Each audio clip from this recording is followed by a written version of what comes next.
faktorkan 2x kuasa 2 tambah 3x tolak 9. Mula-mula kita labelkan perkali. 2 tu A, 3 B, minus 9 C. So first step kita keluarkan faktor untuk A. A kat sini 2, so dia faktor dia 1 darab 2 ataupun 2 darab 1. Benda ni nampak sama, tapi bila kita dah pergi dekat step 3, hasil dia beza. Keluarkan faktor C.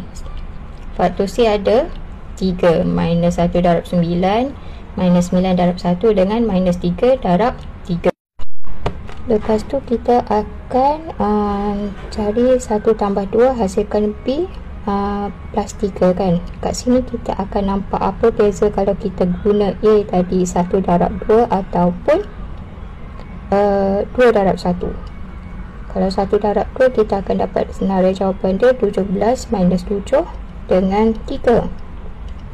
Kalau kita guna 2 darab 1 kita dapat 7 minus 17 ataupun minus 3. Kat sini dia sebenarnya dia berbeza dekat simbol je. So kita dah tahu option yang mana kita nak guna untuk darab silang nanti.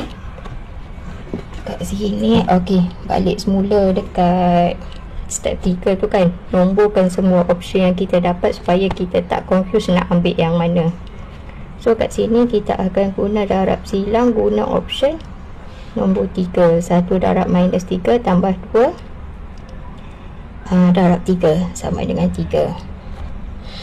So kita pergi ke layout darab silang. Mana layout dia? Okey, layout darab silang macam ni.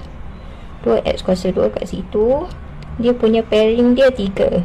X pairing dia minus 3. Tu ke arah sini kita darab 2x kuasa 2, 3 darab minus 3 sama dengan minus 9. 2x darab 3, 6x dengan x darab minus 3 minus 3x. Ke arah sini kita akan tambah 6x tambah minus 3x sama dengan 3x.